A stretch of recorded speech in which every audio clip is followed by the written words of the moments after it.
Not sassy. 5:22 briefing. What? Yeah, especially when you're on the air at 6:30. Yeah. I did. What time? 6?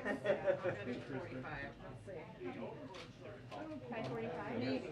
Like killing that one, yeah. Did they? Just cut out? Yeah.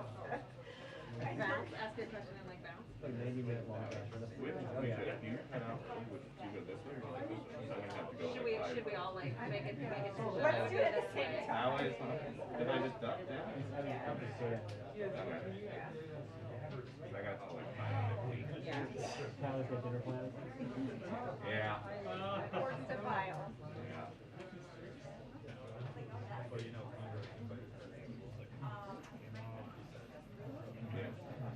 I don't know. Maybe not.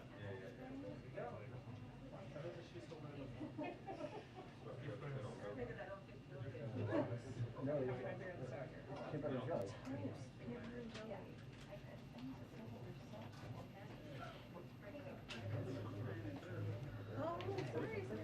Hi, everyone. Good evening. Okay. Oh, back by popular demand. Just a few days after his first engagement with us. Dilip is here. He is going to give some brief remarks at the top about the sanctions announcement today. He has a hard out, so he's only going to be able to take a few questions today, but we're grateful to have you here. So I'll kick it over to you.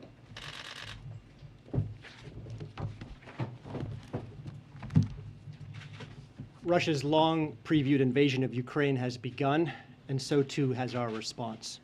Today, the president responded swiftly and in lockstep with allies and partners. The speed and coordination was historic. In previous sanctions regimes, it took weeks and months to mount a decisive response. This time, we announced our first tranche of sanctions in less than a day, and in lockstep with allies and partners in the European Union, the United Kingdom, Canada, Japan, and Australia. Let me say a few words about the details of the package. First, hello. There's no easy segue from that. Close your ears. First, after consultations overnight with Germany, Russia's Nordstrom 2 natural gas pipeline will not become operational. That's an $11 billion investment in a prized gas pipeline controlled by Russia that will now go to waste, and it sacrifices what would have been a cash cow for Russia's coffers. But it's not just about the money. This decision will relieve Russia's geostrategic chokehold over Europe through its supply of gas, and it's a major turning point in the world's energy independence from Russia. Second, we've demonstrated the potency of our financial sanctions. And make no mistake, this is only the sharp edge of the pain we can inflict. In lockstep with our allies, we're fully blocking from the global financial system the fifth largest Russian financial institution, VEB. This is a glorified piggy bank for the Kremlin that holds more than $50 billion in assets. We're also fully blocking Promvaya's bank. This is a bank that holds $35 billion in assets that finances the activities of the Russian military. In plain English, full block means these banks can no longer make any transactions with the US, nor with Europe, as Europe matched our actions, and their assets in our respective financial systems will be frozen. And let me be totally clear, no Russian financial institution is safe if the invasion proceeds. We are ready to press a button to take action on the two largest Russian financial institutions, which collectively hold almost $750 billion in assets, or more than half of the total in the Russian banking system. Third, together with our allies, we've also cut off the Russian government, the Russian central bank, and Russian sovereign wealth funds from new financing from the US and Europe. The Kremlin can no longer raise money from the US or Europe, and its new debt can no longer trade on US or European financial markets. Fourth, we've fully sanctioned a group of Russian elites and their family members. These individuals share in the corrupt gains of the Kremlin, and they will now share in the pain. Other Russian elites and their family members are now on notice that additional actions could be taken on them as well. I also want to take a minute to address a key part of the president's speech on energy markets. We were deliberate to direct the pain of our sanctions towards the Russian economy, not ours.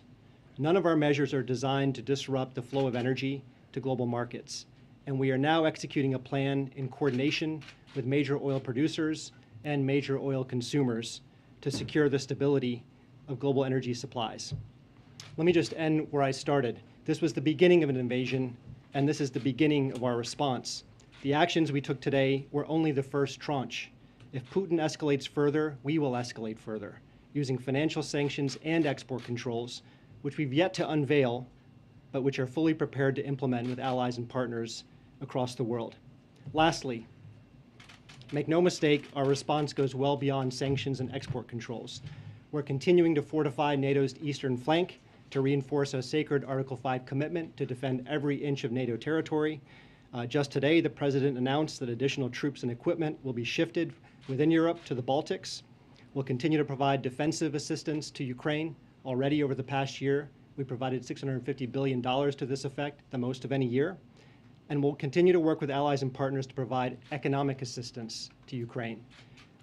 With the idea being we want to create a successful alternative in Ukraine to Russian-style kleptocracy, which may be Putin's greatest fear of all. Josh? Thank you. Hi, thank you. Can you speak a little bit more about the energy component?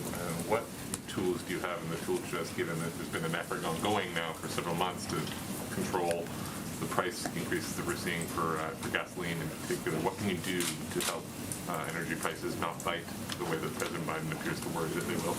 Yeah. So this is an ongoing effort and a sensitive effort. I can give you a bit of detail on what that involves. Number one, it involves coordinating our actions with major energy producers. We all have reserves at our disposal, and those reserves could help support the supply of energy worldwide. Number two, we're working closely with major energy producers. Several of them have the spare capacity to provide supply to global energy markets and to balance the market in the event of any supply disruption. Number three, we can work with energy companies to surge their capacity to supply energy to the market, particularly as prices rise. And number four, we can be very clear that if President Putin weaponizes energy supply, it will be met with massive consequences, and it will only accelerate the diversification of Europe and the world away from Russian energy. Can you speak quickly to the decision to what seems to be delinking the sanctions? Initially, the president was signaling if there is an invasion or a further invasion, that the sanctions would come full stop, one swoop. Now we're seeing sort of more of a tit-for-tat approach. You're warning here today that if President Putin goes further, so will the sanctions. Can you walk us through that process at all? It seems like the U.S. is now breaking its sanctions package into chunks, whereas the expectation had been that it would come all at once. Yeah, well, look, today's package is a severe action. I walked through the elements of it with Nordstrom, the financial sanctions, sovereign debt, and the elites. Number two, it's just the beginning. This was the beginning of an invasion. This is just the beginning of our response. But number three, and this really gets to your question, I think, most fundamentally, no one should think that it's our goal to max out on sanctions. Sanctions are not an end to themselves. They serve a higher purpose, and that purpose is to deter and prevent. They're meant to prevent and deter a large-scale invasion of Ukraine that could involve the seizure of major cities, including Kyiv. They're meant to prevent large-scale human suffering that could involve tens of thousands of casualties in a conflict. And they're meant to prevent the installation of a puppet government controlled by Moscow that subjugates the will of Ukraine and prevents the people of Ukraine from choosing their own destiny and setting their own course. That's what this is all about. Okay. What's it going to take to target Putin directly? I'm not going to telegraph exactly what it would take and under what circumstances that would occur, but no option is off the table, as the president said. But the EU president said today this is the most dangerous moment in European security in a generation. So if not today, when? What? Look, as I say, we mounted a very significant response today. We can escalate that response further. There are a number of actions we can take using financial sanctions, export controls, fortifying our eastern flank, helping Ukraine defend itself, helping each other deal with the costs and consequences of Russia's invasion, and most importantly, having a shared confidence among allies in our way of life, our economic model, our political model. If Russia wants to sequester itself from Western technology, the Western economy, and from Western financial markets, that is a bad strategic choice for Russia. But we're going to step up in solidarity to advance our values and principles. Do Thanks. You mentioned that sanctions are meant to deter and prevent, but the fact of the matter is the sanctions you're announcing today and announced last night did not deter or prevent Russia's actions yesterday and over the weekend. What gives you any confidence that the remaining sanctions that haven't been imposed yet can deter or prevent a further Russian invasion and aggression in Ukraine? Well, look, it's day one, and President Putin has choices to make. We have choices to make. Our job is to manage risks and to impose consequences for a further escalation of this conflict by President Putin. We can do that through financial sanctions. We can do that through export controls. We can do that through fortifying NATO's eastern flank. We can do that through providing defensive assistance to Ukraine. We can do that by being prepared for any energy market impact that occurs from Russia's choices. Those are the choices that are within our disposal. And let me just take a step back and talk about sanctions. You know, we have principles that matter in terms of how we design a sanctions package. They need to be powerful enough to demonstrate our resolve and the capacity to impose overwhelming costs. They should be calibrated such that we can maximize coordination with our allies and partners. They should maintain flexibility so we can escalate or de-escalate depending on what Putin does. They should be responsible so that we avoid unwanted spillovers to the US and global economy. And they need to be sustainable. They work over time, not on day one. We just have to do the last one. Okay. Can you tell us why Putin himself was not sanctioned? I mean, think I know you tried to explain it, because what you are doing is like... You got a question last week, so we're just trying to diversify it a little bit. I just want him to clarify what... Simon, can you let Weijia ask a question? Thank you. Go ahead, Weijia. Thank you. I know that you just talked about all the actions that you're taking to counter any oil shortages that might drive up gas prices. But today, the president himself was very blunt about how they could impact Americans. So can you just give us a sense of when Americans might feel a difference when they fill up their gas tanks? And then secondly, to follow up on what Zeke was just asking, both you and the president said today that these sanctions will be in response, will be if Putin escalates, you will escalate. So that sounds like they are going to be in response now and not meant to deter. So do you still view them as being a deterrence, or are they just a punishment at this point? Yeah, so the first question on energy markets and the impact of our actions and when they'll take effect in markets. Look, again, I don't want to go into specifics, but there are actions that energy consumers can take with their strategic reserves. There are actions that energy producers can take in terms of their spare capacity. There are actions that energy producers can undertake to increase their production of energy in the current circumstance. And I'm not going to give you a timeline, but the collective power of those actions and all the other tools and authorities that are at our disposal, plus diplomatic maneuvers that are at our disposal, collectively, we think will be effective in bringing down the price of gas and the price of oil. He will come back, I promise, and I promise he would not be too late for his meeting. So thank you so much for joining us. Okay. I apologize to those of you who did not get questions from Dilip. We will have him back, and we will make him available in other capacities as well to all of you. I have one very unrelated but still very important item for you at the top, and then we'll get back to our discussion. Today in Arizona, Interior Secretary Deb Haaland announced the Interior Department's plan to fulfill settlements of Indian water rights claims using historic funding from President Biden's bipartisan infrastructure law. The infrastructure law provides $2.5 billion to implement the Indian Water Rights Settlement Completion Fund, which will help deliver long-promised water resources to tribes and a foundation for future economic development for entire communities dependent on common water resources.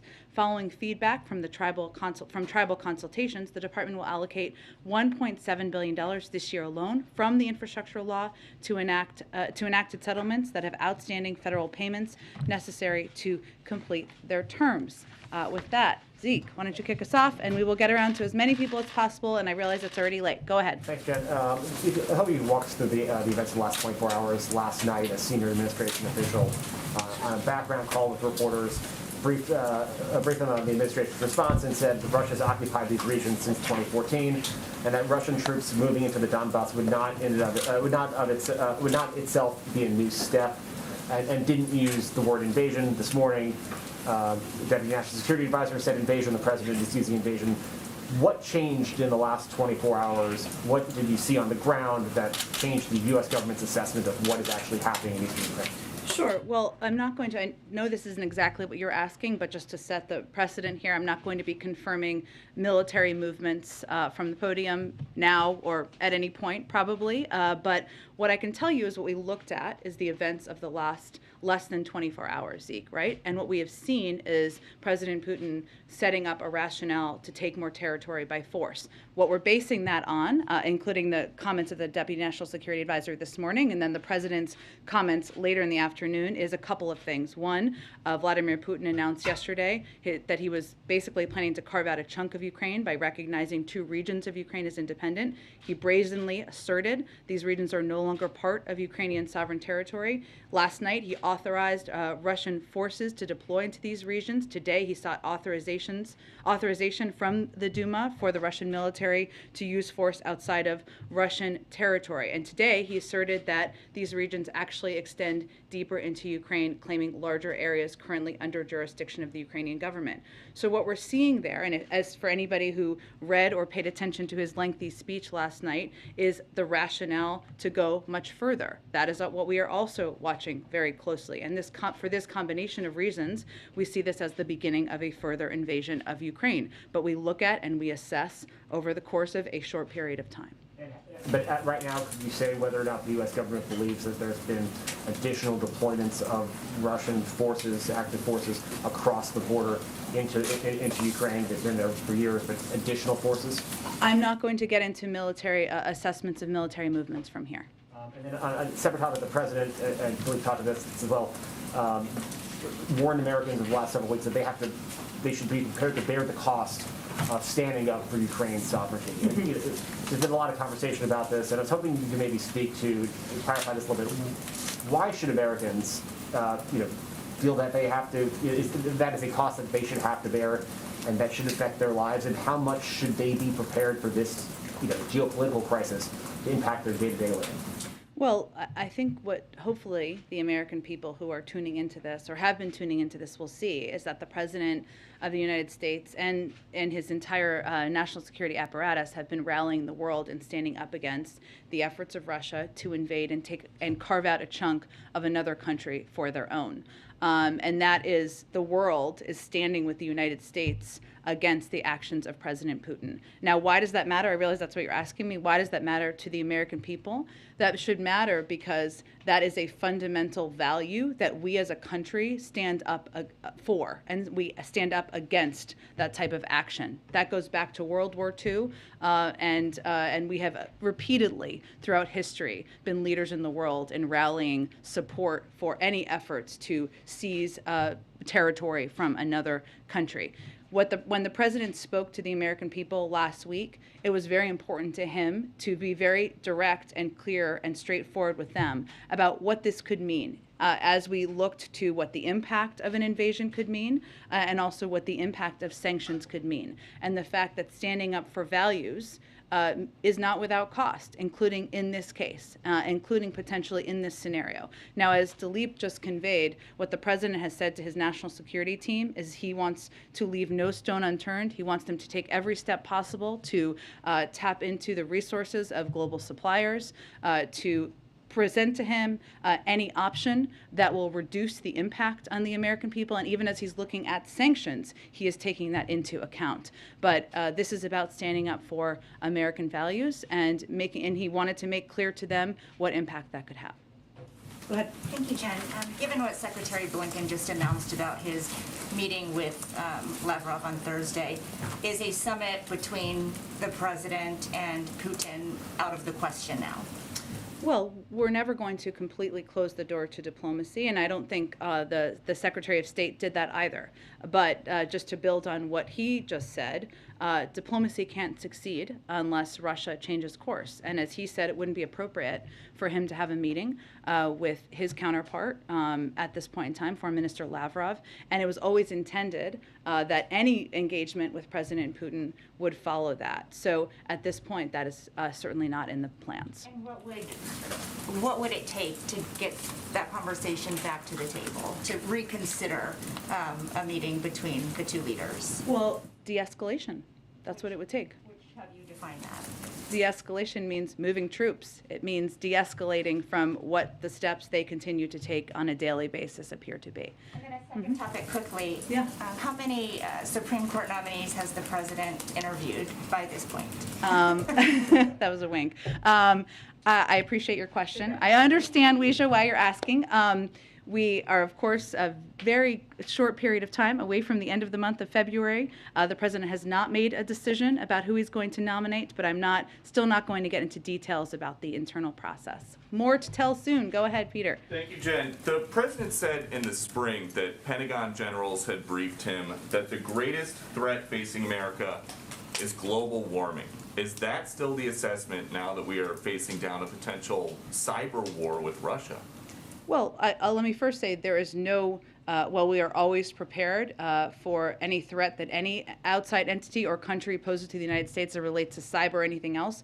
There is no current pending threat as it relates to cyber. In terms of the threats you're touching on, that was a briefing from the military, so I'd point you to them. And so as far as anybody watching who's seen the coverage, it's very, at times, distressing images of Russian military movements. The number one threat facing the country right now remains global warming. Well, Peter, I think it's important, as we're all educating the public here, to convey and reiterate the president has no intention of sending U.S. troops into Ukraine to fight in Ukraine. What we are doing is we are abiding by our obligations to our NATO allies and partners to ensure that they have the support and the resources that they need. And that is our right and our obligation as the United States. Okay, and why do you guys think that sanctions are going to stop Putin if his goal ultimately is to redraw the map so it looks like it did 70 or 80 years ago? What sanction is going to stop him from doing that? Well, I think just to kind of reiterate maybe something you touched on there, for anyone who watched his speech last night, what he made clear in that speech is that he doesn't even necessarily or doesn't recognize the independence of Ukraine as a country. And that certainly gives us an indication of where his intentions are at this point in time. Sanctions can be a powerful tool. They have been in a lot of moments throughout history, and what we view them as or how we're viewing them as we're starting high, as Dilip just conveyed here, in terms of the significance and the severity of the sanctions that were announced today. Yes, our intention is to have a deterrent effect, and there are, what they have done to date is completely unacceptable. There's certainly far worse that could happen. What we want to do is prevent a large-scale invasion, death and destruction across Ukraine, devastation to the Ukrainian people. And that what happens with sanctions is they work over time. They're not an end. They're not intended to max out at the beginning. They're long-lasting and sustainable, and they're intended to squeeze. But if you look at what is happening now, what President Putin has stated as his intention is he wants to divide NATO. The opposite of that has happened, Peter. He also wanted a geopolitical project, Nordstrom 2, to go forward. That has not happened. He wants to make sure there is a vibrant economy for the Russian people. They're not on that track. So his intentions and his objectives are not playing out. But so I guess to follow up on that, the president said before he got here that Putin knows if I am president of the United States, his days of tyranny and trying to intimidate the United States and those in Eastern Europe are over. It's 2.5 years later. He is intimidating the United States and those in Eastern Europe. What happened? I'd hardly put it that way. I would look at it actually from the prism of the United States, and President Biden has rallied the world, rallied Europe to stand up against the efforts and the actions of President Putin. And we've laid out very clearly exactly. $4 gas, $5 gas, however how you guys think it's going to go, something like that is not intimidating. You asked me if we were intimidated by President Putin, and I think the evidence of that doesn't exist. Go ahead, Kristen. Thank you, Jen, if I could try one more time. Sure. On sanctions. Yeah. The president of Ukraine on Saturday called on the United States and its allies to impose the toughest sanctions. And as all of these questions suggest, President Putin doesn't seem to be deterred at this point. Why not choke Russia out financially right now as a way to try to stop him? Well, here's how our national security team looks at sanctions. It's a very good question. I think it's actually a different one than what was asked. Is we look at them for a couple of purposes. One, not that they are going to be an end on their own. Just the announcement of sanctions is not going to have the immediate impact. They're not intended to work that way. They're not intended to max out at the beginning. This is why we've always intended to have a range of sanction steps that we could plus up to or escalate to if his behavior and his actions continue to be escalatory. And also, if we do all the sanctions now, what is the deterrent effect or impact of preventing him to take further action? That is what the conversation we've been in with the global community, and that is how we've been approaching it to date. Senator Lindsey Graham says President Biden is missing the moment. Does he run the risk of being too cautious here with this tranche approach? In what capacity is he missing the moment? Did Senator Graham say? I'll read you the entire Okay, go ahead. This is a critical moment in history. President Biden is not seizing the moment. The sanctions outlined are woefully Did he say that inadequate. before or after we announced the sanctions? He's been saying this consistently. Well, look, I think it's an important question because what the president announced was the sanctioning of two enormous financial institutions that is essentially going to make it more difficult for people close to President Putin and in the Russian elite to do business. And this is just the beginning. When do you think they'll start to feel the impact? When will they feel the bite? Well, they're going to be implemented immediately. So obviously it takes some time, but our effort and our focus is on implementing them immediately. And going back to President Biden's statement that he wants to mitigate the impact on Americans, can you tell Americans how much pain will they feel with this first tranche? Well, I think what we're looking at here, Kristen, is of course the impact on natural gas producers primarily is in Europe, and we're working to help them too, but also on the oil markets. And obviously there are many additional steps that President Putin could take, and what we're seeing is that he has every intention of taking, so I can't give you a projection of that. Some of it depends on what the actions are. I think Americans will feel the impact in the coming weeks of these rounds. Again, it really depends on what the steps are. What was announced today was significant sanctions on Russian elite and on financial institutions there. The people who will be largely impacted are in Russia on those. If I could just try one more. SWIFT, not in this initial rollout. Not in the initial tranche, but remains on the table. Will it be in the next rollout if there needs to be another rollout? I can't give you a prediction of that, but again, we have a range of options that remain on the table. Significant that would have a significant and devastating impact on the Russian economy. We've already seen in the Russian economy the impact on inflation there and on the markets there of the expectation of these sanctions. But all of those options remain on the table, and I can't make a prediction of what's next. Go ahead. The president today used words like bizarre and twisted to describe Putin's remarks. Does the administration believe on what they saw in this speech yesterday, or in the last 24 hours, if you will, that Putin has shown some kind of change in his state of mind and his demeanor? I wouldn't say we'd characterize it that way, Cecilia. I mean, if you, for those of you who read or watched his speech last night, which was rife with historical inaccuracy, of course, he made clear that he does not view Ukraine, not just the areas he recognized yesterday, but the totality of Ukraine as an independent country. And he conveyed that by providing a lot of revisionist history details that are not aligned with what has happened over the last few decades. Now, we've seen some of that rhetoric if you look back to 2008 and even before then, but it is indicative of of his own belief that he has the right that Russia, and he has the right to take the territory, to claim territory from another country, and we just don't agree with that, obviously. If sanctions don't work, then what? What else is in the tool belt at the president's disposal at this point? Well, sanctions can take a number of formats, right? Export controls is certainly one of them. There's many more sanctions that we have at our disposal. The SWIFT system is obviously significant, not in the first tranche, but there's a range of options that remain on the table for sanctions. And again, as Dileep conveyed, but I think this is an important component to know, is that they're not intended to have an impact on the first, the harshest impact on the first day. They're planned, or they're designed to have a squeezing impact over the course of time, and we have many more escalatory steps that we could take. Go ahead. Do you have specific agreements with countries, exporters, to ensure Europe has a steady supply of gas, or is that still a work in progress? I certainly understand your question. As Dileep said, it's at a very sensitive time in the process right now, but what we're doing right now is talking both to major natural gas producers to understand their capacity and willingness to surge natural gas output, which of course is a regional issue that would have an impact in Europe, and also talking, as he said, to a range of producers to help assess or help reduce the market impact and the impact on the American public. But I just can't outline any more details on it from here. The impact that you're on the American public, you mean specifically Americans should expect higher gasoline prices? Yeah, energy prices, exactly. That's what we want the American public to be aware is a possibility. Are you announcing more oligarchs tomorrow? Is that the plan? I don't have anything to preview for you at this point in time, but I can certainly check if there's another tranche coming tomorrow. Absolutely, go ahead.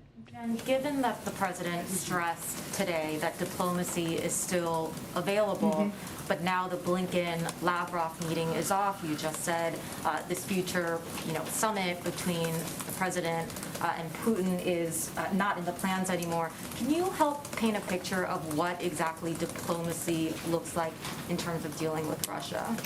Well, first, the door to diplomacy still remains open, and it just, as I think our Secretary of State conveyed, it isn't the appropriate time as Russia is taking escalatory steps and preparing to invade for him to meet with the foreign minister. And it had always been the intention that any engagement with President Putin would be discussed there and potentially follow there, but there were never any specific plans or timeline really in the works for that. So it was really going to be discussed at that meeting.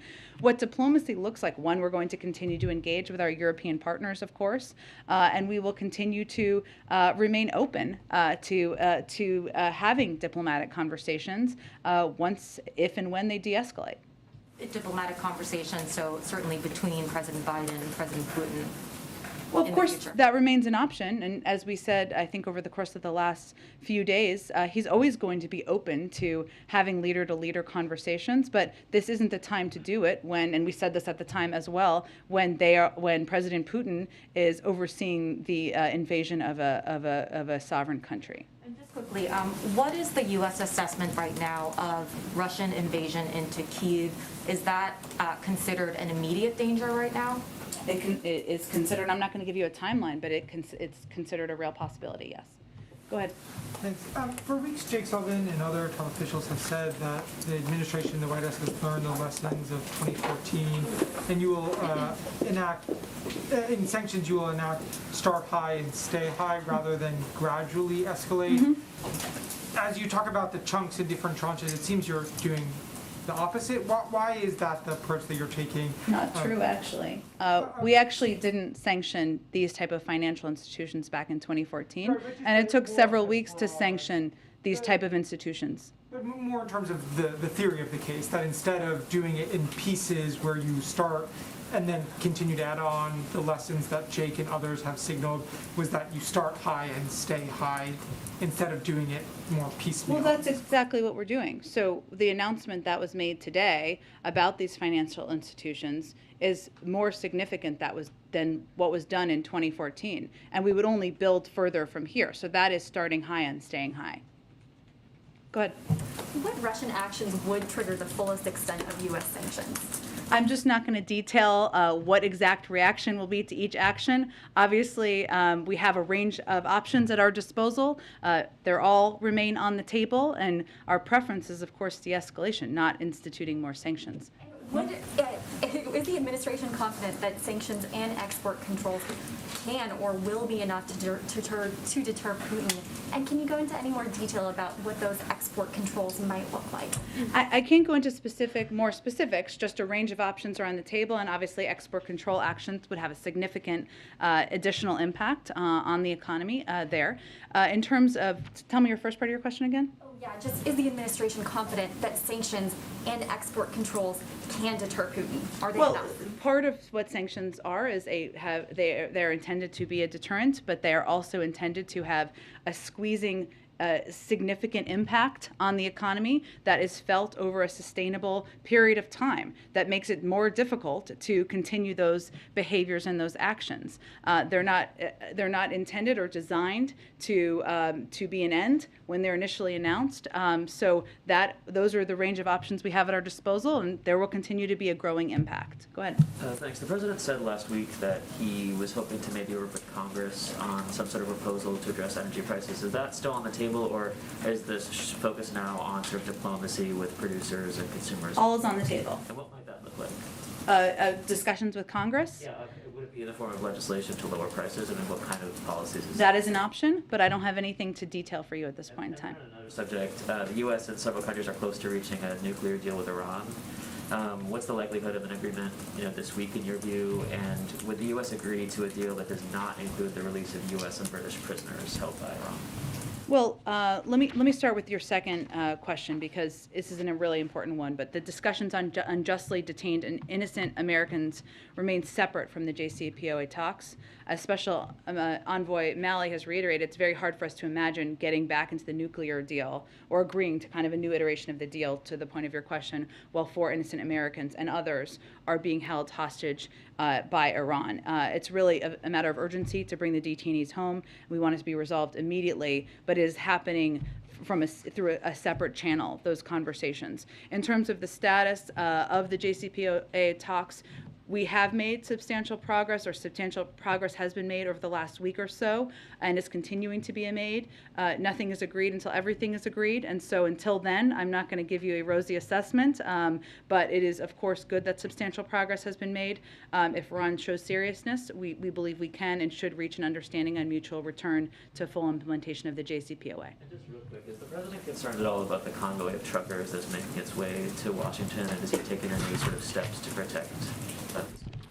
Yes, we've actually been monitoring this closely. The Department of Homeland Security and the administration are tracking reports of a potential convoy that may be planning to travel to several U.S. cities, including Washington, D.C. We have been working, including from Dr. Liz Sherwood-Randall here, as well as our Homeland Security Department, closely with our federal, state, and local partners to continuously assess the threat environment and keep our communities safe. And our efforts include enhanced intelligence sharing, a critical incident response plan for the U.S. Capitol, a regional security assessment, and a simulation experiment that developed data-driven recommendations to bolster regional security. So we are closely monitoring, closely watching, and working with state and local authorities. Let me go ahead. Great. First, just want to thank everybody. I know it's late who are limiting our questions so that more people can. Yes, get the sure. chance. So I appreciate that. And if anybody needs to go for a hit or anything, nobody will take it personally. I know some people have. Go ahead. So one question, of course, on Ukraine, first of all. Dilip said just now that today's sanction package is, quote, just the beginning of it. Does that mean if nothing changes, you expect more sanctions? Or what does that mean, just the beginning of it? It means we have a range of additional options that we have the ability to take. And if President Putin continues to escalate, so will we. And on looking to the State of the Union, when was the last time President Biden spoke to a member of Congress about any item in the Build Back Better agenda? He has a range of conversations all the time, but I'm not going to detail the timeline of those for you. Go ahead. Thanks, Jen. When can we expect a more detailed explanation from the White House about how it would plan to bring down energy prices? Well, I think as Dilip just conveyed, a lot of what's happening right now is sensitive. It includes conversations with foreign counterparts and other major large global suppliers. It also includes conversations we're continuing to have with Congress and others about what steps may be at our disposal, and the president is continuing to consider options. So I expect we'll have more to tell you when any decisions are made. And given what we have heard publicly from the Russians in the last several days, what level of concern does the White House have that the conflict could spill over out of Ukraine and into some of the other nations that the U.S. has vowed to protect militarily and are part of NATO? Well, without making any prediction of that, what I can tell you is that one of the steps we've taken, including an announcement that the Department of Defense made today about plussing up of an additional 800 personnel to the Baltic region from Italy, is that we take our commitments to our NATO allies and partners seriously, and we are going to continue to take steps to plus up their support and ensure that they know that they have the backing of the United States. But I'm not going to make any other predictions of that. Go ahead. Thanks a lot. The NSC's Brett McGurk. That was a little scary. Go ahead. NSC's Brett McGurk and State Department's Amos Hochstein. I hope I didn't butcher that too much. Hochstein, but it's Hochstein. okay. Thank Yes. you. I just wanted to ask, what concrete assurances were they able to secure on managing potential market pressures from Saudi Arabia? I certainly understand the question. We did confirm that they went on a trip and they discussed a range of issues, including Yemen, but also including steps we can all take to coordinate and reduce the impact on the global market on oil, but I can't detail anything further from here. If one of the objectives is not to disrupt global energy flows, and energy prices are high and rising, how can Russia's bottom line really be hurt if you don't disrupt global energy flows? Well, I think Russia's bottom line can be hurt in a lot of ways, including the range of sanctions we've already announced today and additional sets of sanctions that we have at our disposal should they choose, whether it's sanctioning additional individuals or taking more significant steps that would impact their financial market. So there's no question we have a range of tools that could continue to have crippling impacts on the Russian economy. So much of their revenue comes from oil and energy.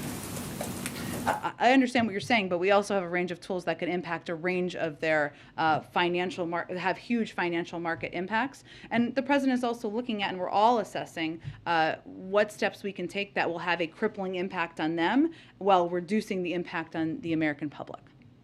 Go ahead. Thanks, Jen. I'm just trying to get a better idea of what the administration deems to be an escalation on the part of Russia, and what would prompt an additional tranche of sanctions. Would it only be the expansion of Russian forces to non-occupied republics or areas of Ukraine, or would it be the continued deployment of forces to the two separatist regions that were detailed yesterday? Well, I think as we've seen, as you have seen, hopefully, as Russia has taken any escalatory steps, we have taken escalatory steps on our end in the form of sanctions. And so I'm not going to outline for you if this, then, but I think if for those of you, again, who watched the speech last night, President Putin attacked Ukraine's right to exist. He has explicitly threatened war unless his extreme demands were met. He gave an entire speech selling a war to the Russian people. Our expectation, and we hope we are wrong, is that he will continue to take escalatory actions and further invade the country, and we will take additional steps in response. Is the administration preparing any sort of measures for Ukrainians already in the United States, such as TPS or any other sort of immigration protections for those who might not want to go back? Sure, I don't, obviously those decisions or assessments are made by the Department of Homeland Security. I can't make a prediction of that at this point in time. Obviously what we are doing on the ground is trying to provide a range of economic, humanitarian, and security assistance to the Ukrainian government. I understand you're asking about people who are here, and obviously we are preparing for the potential for major humanitarian outflows that could go into Europe and have a range of needs. And so that is also something we are closely tracking. We are also poised to increase our support to the people of Ukraine should additional humanitarian needs arise. Our response would be based on assessment of the needs, our partners' emergency appeals, in coordination with our European allies and partners. But we are assessing the humanitarian situation on the ground very closely, and we're going to continue to engage with allies and partners about any humanitarian needs that escalate and refugee outflows if they are to continue to occur. Given we're getting close to the deadline, are SCOTUS interviews done at this point? I know it's all in process, and I know, but are they done at this point? The long national process will soon be over, so that's the good news. I'm not going to detail the status, but I can tell you that the president has not made a decision yet, but we remain on track for him to make a decision and make an announcement before the end of the month. Go ahead. Thanks, Jen. I know you said you didn't like military questions too much, but... No, I love military questions. I'm just not going to outline military movements from here. Okay, fine. Because one kind of salient aspect of this whole thing has been actually the openness of the US in giving military details about what the Russians are up to. So I'm wondering if you can go a little further with that. It seems important that people don't really understand, like, these, the so-called peacekeepers, like, how many are there? Are they in Donbass now? Is it a handful of people? Is it a few guys with, like, jeeps? Or is it tons of tanks, missiles? But I don't think Americans really have a good idea of what it is, what this invasion actually consists of. Sure, right now. and I appreciate.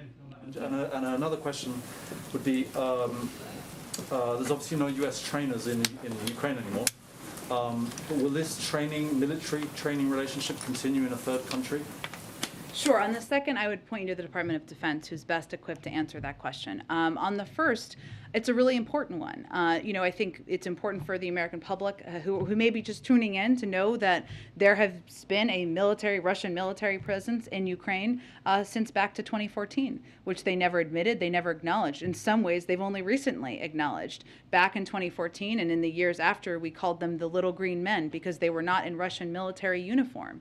Now we know that they are all over eastern Ukraine, and they are, not in uniform, they are behaving just like Russian military would be behaving.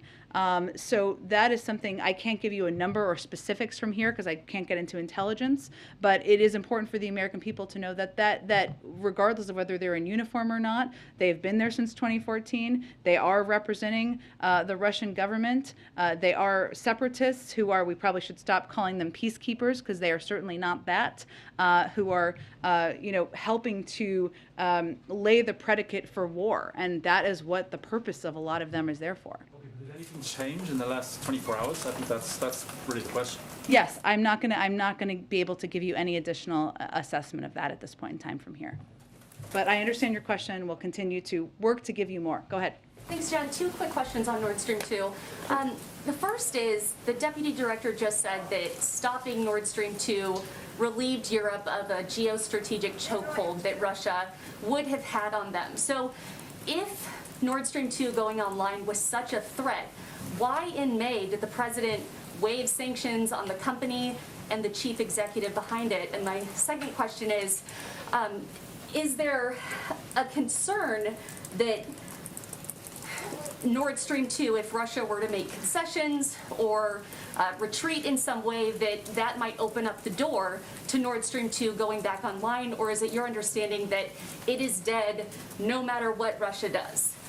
Well, I would first say that, the president has never been a supporter of Nord Stream 2. We've always criticized it as a project that we didn't support. We took a range of steps and sanctions, including sanctions, to make that very clear. What the announcement made by the German chancellor today was not by accident. It was at the conclusion of a range of diplomatic engagement and efforts by the president and members of our national security team and unity from the Europeans about the fact that this could not move forward. We've never felt, the president didn't feel, that issuing preemptive sanctions on that was the right step to take. But look where we are. Nord Stream 2 is not moving forward. And by the way, it hasn't been operational anyway. So, that's a fact. It's not moving forward at this point in time. In terms of the future, we've never felt it was a good project. We've been clear about that. And that assessment I don't expect would change in the future.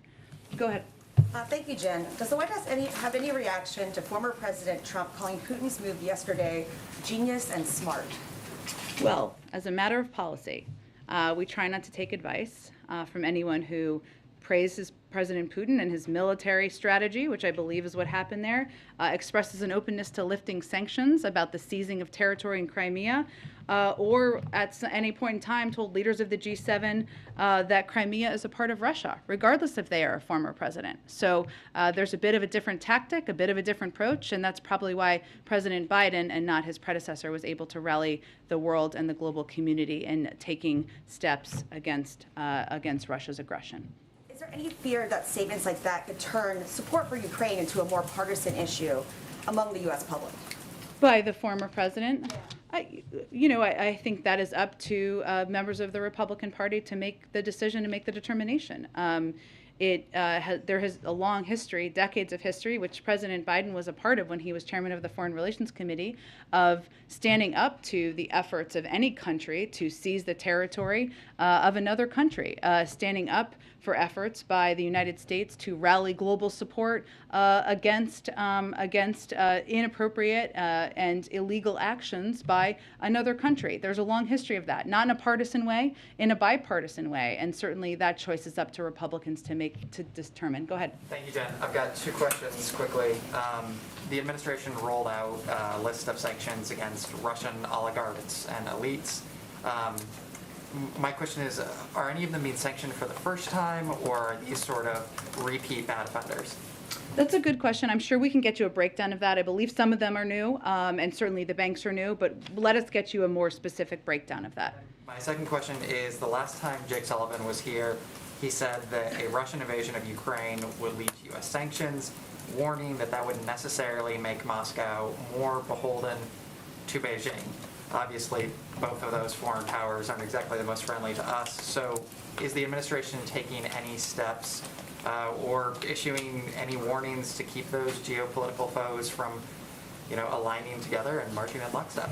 Well, long before the events of the last few months, we saw China and Russia moving closer together in some capacity.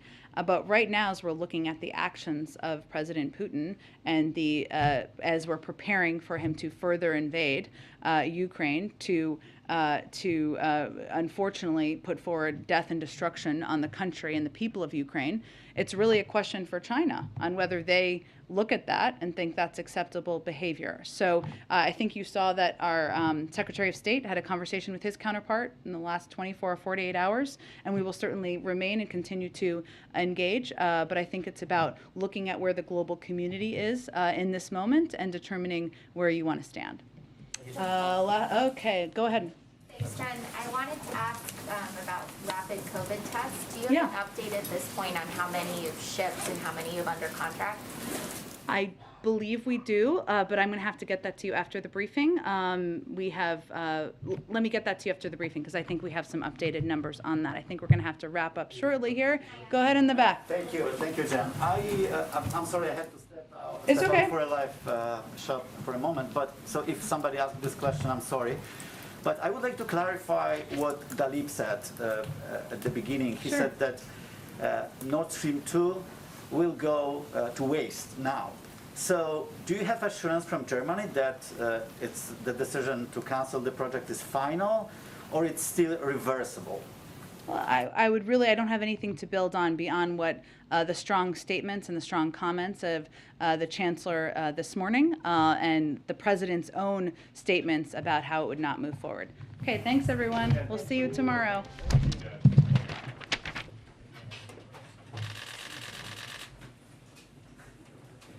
There's a ghost photographer in the walls. Where's Doug Mills? Is he back there?